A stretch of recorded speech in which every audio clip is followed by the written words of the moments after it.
Apple vient de commercialiser en Suisse ses AirPods, ses premiers écouteurs sans fil. Ils sont vendus 179 francs. Nous allons voir maintenant ce qu'ils valent. Coupler les AirPods avec un iPhone de dernière génération équipé d'iOS 10.2 est extrêmement simple. Il suffit d'activer Bluetooth sur le téléphone, d'ouvrir le boîtier à proximité et les AirPods sont immédiatement reconnus. On sort ainsi les écouteurs de leur boîtier. Les AirPods qui ne sont pas équipés d'un système de réduction de bruit se placent ainsi dans l'oreille. Et voici à quoi l'on ressemble, un look qu'il faut assumer en public.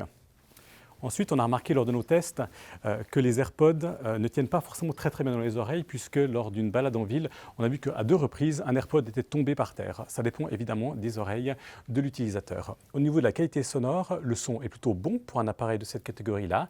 On a remarqué pourtant qu'en augmentant le volume, on avait un effet de souffle que l'on percevait dans les oreilles. Apple a rajouté une fonction supplémentaire à ses AirPods. Il est ainsi possible de double-cliquer sur l'un des écouteurs pour activer Siri, l'assistant vocal.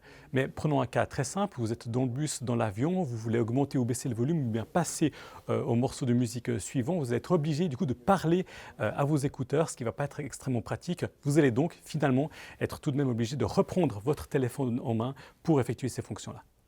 Pour ceux qui ne veulent pas utiliser Siri, il est possible de paramétrer les AirPods pour qu'un double clic mette sur play ou pause la chanson que l'on écoute. Lors de nos tests, on a également pu effectuer et recevoir des appels téléphoniques et on a vu que la qualité était plutôt bonne. On a aussi pu remarquer que pairer les AirPods avec un téléphone Android ou avec un ordinateur était également possible. Qu'en est-il maintenant de l'autonomie? Apple promet 5 heures et lors de nos tests, nous avons pu constater que cette promesse était tenue. Une chose intéressante, c'est que ce petit boîtier sert aussi de station de charge. En mettant les écouteurs pendant 15 minutes à l'intérieur, on obtient 3 heures d'autonomie supplémentaire, donc 24 heures au total en plus avec ce petit boîtier. Au final, que penser de ces AirPods? La qualité sonore est bonne, le look est futuriste, mais il faut tout de même l'assumer en public puisque les AirPods ressemblent tout de même de loin à des boucles d'oreilles. Au niveau du prix, 179 francs, c'est relativement onéreux pour les appareils de cette qualité-là.